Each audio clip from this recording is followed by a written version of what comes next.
Hi friends, science అనేది చాలా complicated subject. చదువుతున్న కొద్దీ పుట్టుకొస్తూనే ఉంటుంది. మనకు సాధారణంగా ఏదైనా ఒక లెక్క సెట్ కాలేదనుకోండి, మన మైండ్ ఎలా ఉంటుంది? గజిబిజి గందరగోళం కదా. ఆ లెక్క తేలేంత వరకు కూడా తెగ ప్రయత్నిస్తూనే ఉంటాం. ఒకవేళ అది సాల్వ్ కాకపోతే, అసలు దానికి సొల్యూషనే లేకపోతే? అవును, ఈ స్పేస్ సైన్స్ విషయంలో కూడా అంతే. ఈ విశ్వంలో జరిగే మార్పులకు మన సైంటిస్టులు ఎప్పటికప్పుడు క్లారిటీ ఇస్తూ ఉంటారు. కానీ కొన్నిటికి నో ఆన్సర్. సైంటిస్టులు కూడా చేతులెత్తేస్తారు. విశ్వంలో గ్రహాలున్నాయి, లక్షల కొద్దీ నక్షత్రాలు ఉన్నాయి. అయినా విశ్వం చీకటిగా ఉంటుంది. ఎందుకు? ఒక నక్షత్రం కూడా లేని ఈ భూమిపైన ఎందుకు అంత వెలుగుంటుంది? బ్లాక్ హోల్లోకి వెళ్లే వస్తువులు ఎక్కడికి వెళుతున్నాయి? ఇప్పటి వరకు ఈ విశ్వంలో ఏలియన్స్ ఉన్నాయని చెబుతారు, కానీ అవి ఎందుకు మనకు డైరెక్ట్గా కనిపించవు? ఇన్ని గ్రహాల్లో మనం తప్ప ఇక ఏ ప్రాణి మనకు ఎందుకు కనిపించడం లేదు? ఒకవేళ టైం ట్రావెల్ ఉండుంటే, గతంలోకి వెళ్లి టైం మారిస్తే ఖచ్చితంగా భవిష్యత్తు మారుతుందా? ఇవన్నీ చాలా ఇంట్రెస్టింగ్ ప్రశ్నలు. కానీ వీటిలో దేనికి సరైన సమాధానం సైంటిస్టుల దగ్గర లేదు. ఇలాంటి విచిత్రమైన పారాడాక్సెస్ గురించి ఈరోజు మనం తెలుసుకోబోతున్నాం. సో ఈ వీడియోని ఎక్కడ స్కిప్ చేయకుండా పూర్తిగా చూడండి. ఇప్పుడు టాపిక్లోకి వెళ్ళిపోదాం. ఇప్పుడు నాతో పాటు మీరు కూడా సీట్ బెల్ట్ పెట్టుకుని బయలుదేరండి. పారాడాక్సెస్ గురించి తెలుసుకుందాం, నేర్చుకుందాం. వీటిలో మొట్టమొదటి topic black hole information paradox. ఈ బ్లాక్ హోల్స్ అనేవి అంతరిక్షంలోని ప్రాంతాలు. ఇక్కడ అపారమైన ద్రవ్యరాశి ఒక చిన్న పరిమాణంలో ప్యాక్ చేసి ఉంటుంది. ఇది గురుత్వాకర్షణ పుల్ను చాలా బలంగా సృష్టిస్తుంది. అందుకే అందులోకి ఏది వెళ్ళినా మళ్ళీ వెనక్కి తిరిగి రాలేదు. ఈ బ్లాక్ హోల్ చుట్టూ ఒక కవచంలా ఉండే గురుత్వాకర్షణ బలం అందులోకి వెళ్లిన వాటిని తిరిగి వెనక్కి పంపడం లేదు. అయితే ఇలాంటి బ్లాక్ హోల్స్ ఈ విశ్వంలో లక్షల సంఖ్యలో ఉండొచ్చు. కానీ అవి ఎక్కడ ఉన్నాయో ఎవ్వరికీ తెలియకపోవచ్చు. ఇవి పక్కనున్న వాటిని లాక్కుని తనలో దాచుకుంటే తప్ప అక్కడ బ్లాక్ హోల్ ఉందన్న సంగతి మనం గుర్తించలేం. ఈ బ్లాక్ హోల్ చుట్టూ ఉండే పదార్థాన్ని ఈవెంట్ హారిజాన్ అని సైంటిస్టులు పిలుస్తారు. అలాగే భూమికి దగ్గరగా ఉన్న బ్లాక్ హోల్ 1000 కాంతి సంవత్సరాల దూరంలో ఉందని నమ్ముతారు. కానీ వీటిని ఎవరూ డిస్ట్రాయ్ చేయలేరు. ఎప్పటికప్పుడు ఈ బ్లాక్ హోల్ కొత్త కొత్త ప్రశ్నలు పుట్టుకొచ్చేలా చేస్తుంది. దీన్ని గుర్తించడం ఎవరి వల్ల కావడం లేదు, కానీ అది ఎప్పుడు ఎలా పక్కనున్న వాళ్లను మింగేస్తుందో మాత్రం మనకు తెలుస్తుంది. అసలు బ్లాక్ హోల్స్ ఎక్కడున్నాయి, ఎలా ఉంటాయన్న సంగతి సైంటిస్టులకే సవాల్. అయితే కొందరేమంటారంటే ఈ బ్లాక్ హోల్స్ అనేవి మరొక రకమైన విశ్వం. కానీ దీనికి సరైన సాక్ష్యం లేదు.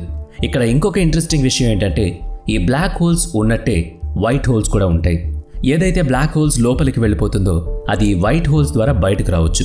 మరికొంతమంది సైంటిస్టులు ఏం చెబుతున్నారంటే, ఈ బ్లాక్ హోల్ లోపల ఏదో తెలియని రేడియేషన్ ఉంటుంది.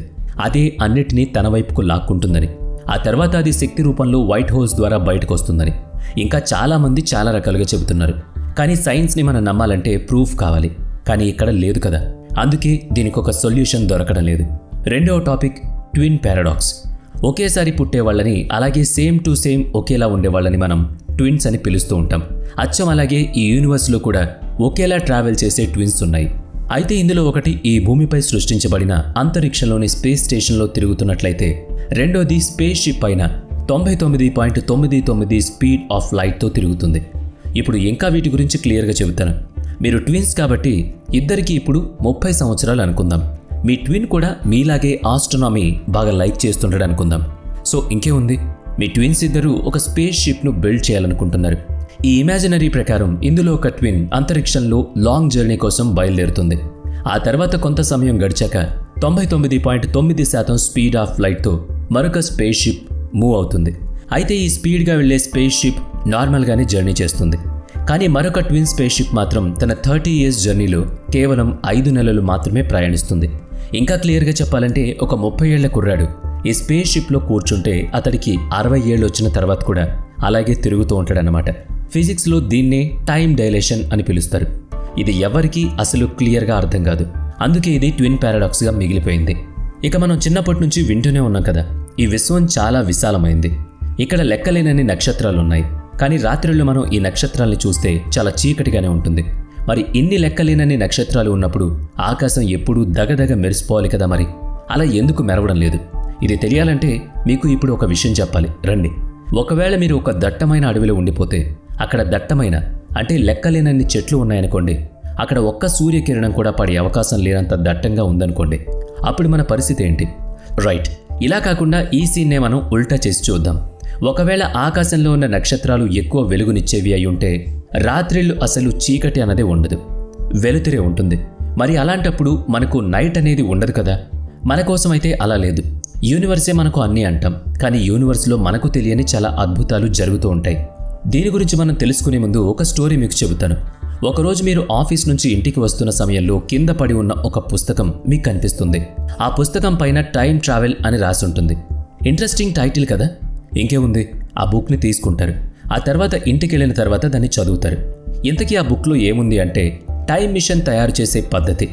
అలా మీరు టైం మిషన్ తయారు చేసుకుని ఆ పుస్తకంతో పాటు మీకు ఇష్టమైన టైంలోకి వెళ్ళిపోవచ్చు. మీరు అదే రోజు వెనక్కి తిరిగి వచ్చేయాలనుకుంటే ఆ పుస్తకానికి సంబంధించిన ఒరిజినల్ ఓనర్ ఎక్కడున్నాడో చూడాల్సిందే. కాదు వెతకాల్సిందే. ఇలా ఎందుకో తెలుసా? అసలు ఆ పుస్తకం మీరు తీసుకోకపోతే ఇలా టైం మిషన్లోకి వెళ్ళేవారే కాదు కదా. అందుకే ఆ పుస్తకం ఎవరు అక్కడ పెట్టారో తెలుసుకోవాలి. దీంతో టైం మిషన్లోనే అక్కడికి వెళ్ళి ఎవరు అక్కడ పెట్టారా అని ఎదురు చూడాలి. కానీ ఎవరు అక్కడికి రాలేదు. చూసి నాకే విసుగొచ్చి ఆ పుస్తకం అక్కడి నుంచి దూరంగా పడేసి వచ్చేస్తాడు. కానీ అంతకుముందు ఏం జరిగింది? నువ్వే ఆ పుస్తకాన్ని తీసుకుని మీ ఇంటికి వెళతావు. కానీ అక్కడ అసలైన సవాల్ ఏంటంటే ఆ పుస్తకానికి ఒరిజినల్ ఓనర్ ఎవరు?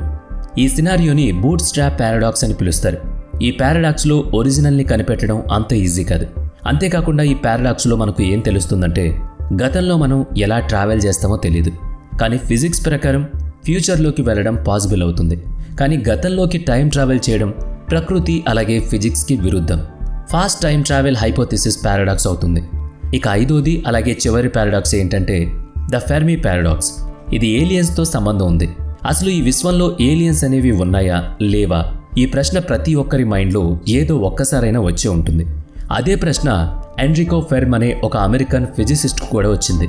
ఈ విశ్వంలో బిలియన్ల సంఖ్యలో గెలాక్సీలు ఉన్నాయి, ట్రిలియన్ల సంఖ్యలో నక్షత్రాలు ఉన్నాయి, అలాగే గ్రహాలు కూడా ఉన్నాయి. ఈ గ్రహాలు నక్షత్రాల మధ్యలో తిరుగుతూ ఉంటాయి. కానీ అక్కడే ఎక్కడో ఏలియన్స్ ఉన్నాయని చాలామంది చెబుతారు. అయితే ఇప్పటికే మనకు నమ్మకమైన సాక్ష్యాలు ఏమీ దొరకలేదు. కానీ సైంటిస్టులు మాత్రం నిత్యం రేడియో టెలిస్కోప్ ద్వారా ఆకాశాన్ని స్కాన్ చేస్తూనే ఉంటారు. ఇప్పటి వరకు ఈ విశ్వంలో ఏలియన్స్ ఉన్నాయనే సాక్ష్యాలు మాత్రం దొరకలేదు. దీన్నే ఫెర్మి పారాడాక్స్ అని పిలుస్తారు. ఈ ఫెర్మి పారాడాక్స్ గురించి చాలా కథలున్నాయి. ఈ విశ్వంలో భూమిపైన తప్ప మిగిలిన ఏ గ్రహం పైన ఏ జీవి జీవించలేదు.